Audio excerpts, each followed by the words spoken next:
Hi there, Steve Kaufman here. Today is the day that I reached 100,000 subscribers. Thank you very much. And if you enjoy these videos, please subscribe. 10 years ago, 2007, I was 61 years old. Today I'm 71, will be 72 in October. I created my first video, which I called The Chair, and I used my computer to take a video of myself, the webcam on my computer, to take a video of myself sitting in this chair. And it was more or less a trial, like what happens, how do I upload this and so forth. And so then, but it's remained, it's The Chair, you can find it. And then I started making videos on the subject of language learning. The purpose, of course, was to promote our language learning website, which at that time was called The Linguist. First of all, I should say that in the 10 years between 2007 and 2017, between the ages of 61 and 71, I have learned 8 languages to varying degrees. And I'm learning them faster and faster because LingQ is getting better and better, and because I think I'm becoming a better and better language learner. So, you know, Russian took an awfully long time, and then Korean, Czech, Romanian, Portuguese, what else do we have here? Polish, and I forgot one. But at any rate, I'm on Greek. Oh, Ukrainian is in there. So, 8 languages. Right now I'm working on Greek. The site is becoming much faster. The availability now of these apps to use on your iPhone, iPad, Android. I think some of the content, for example, these mini stories that we're developing now, which have been tremendously useful for me in learning Greek, I think they're great. All of this makes it easier and easier to learn. So as I look forward to the next 10 years, I expect to learn, like I'm certainly going to go after Arabic. The writing system kind of scares me, but I've got to tackle that writing system. If I do that for Arabic, then I'll do Farsi. And of course, we got Turkish at LingQ. And eventually I've got to also attack the South Asian, languages, perhaps Hindi. So that's what I got to look forward to. Now, how did I ever get there in the first place? So 2007 was the first video. But my life, working life, has been, first of all, 7 years as a diplomat. And then from 1974, I was in the lumber business, initially working for large corporations. And then I set up my own company. And so that's been like 30 some odd years that I've been in the, 40 years. Oh, wow. That I've been in the lumber field. So why did I get into language? It's a long story. I think around the year 2000, I thought, gee, it would be good to really get a hold of Cantonese. I kind of said a few things like Nehoma, whatever, but I wanted to learn to speak it properly. And so I discovered that there's a thing called a mini disc player, which to me was amazing. Mini disc player and online dictionaries. But it started with a mini disc player. So I've got people to record stuff in Cantonese for which I had the text, which I knew how to read in Mandarin. And so I started listening a bunch to these mini discs that I had. And then I started recording the radio. And they have these Cantonese talk shows here in Vancouver. And so eventually I started listening to Cantonese radio, occasionally phoning in and speaking in Cantonese.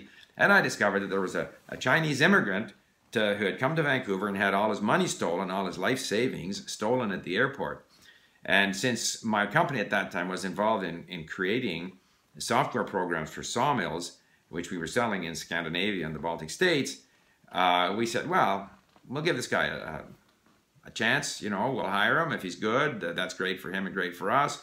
If he isn't very good, then at least we helped him out and gave him a chance to work, in an environment here, pick up some English and stuff. And we discovered that his English was a real problem.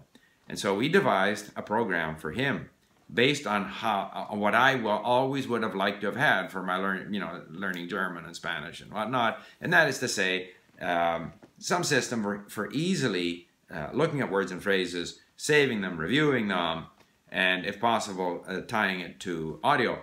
And so that was kind of in a nutshell. And so we developed a system for learning English, which we called The Linguist. So that's where my involvement with this whole language thing began. To promote The Linguist, I wrote a book called The Linguist, which was written in 2002, published in 2003. In my videos, of course, I referred to myself as the linguist, which got everybody all upset. That is, those people who study linguistics, they say, you can't call yourself a linguist. And of course, dictionary definition makes it very clear that for most English-speaking people, and this is going back hundreds of years, someone who speaks a variety of languages is known as a linguist.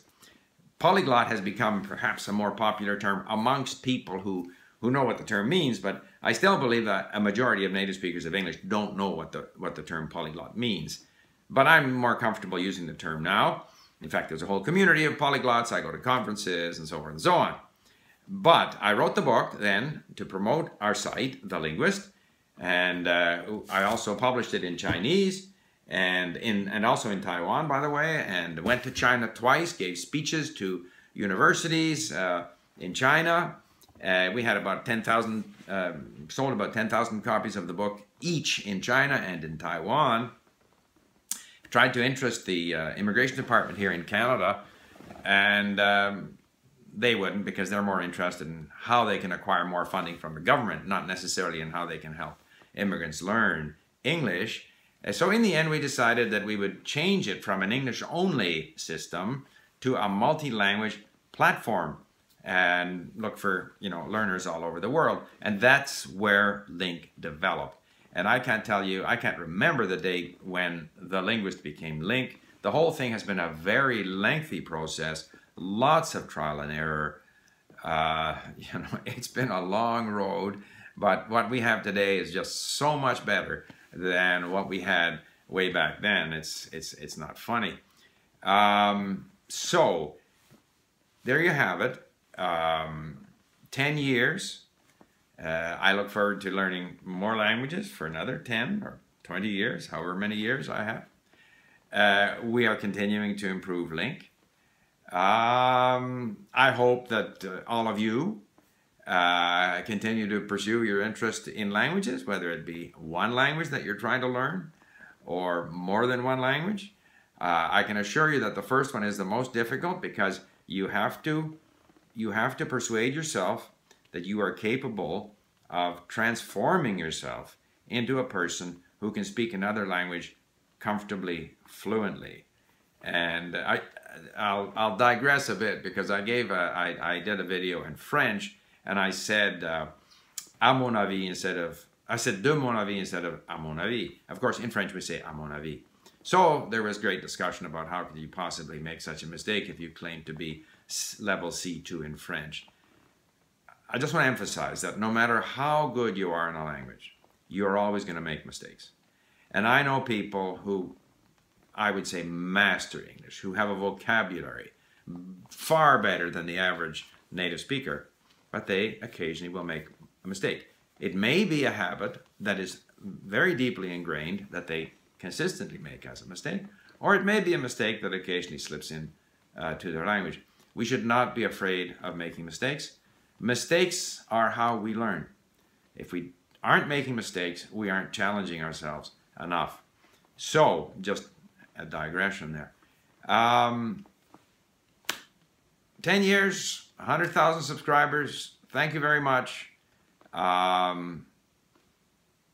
If you have any comments, suggestions, please feel free. I think I might also put a blog post up on this subject.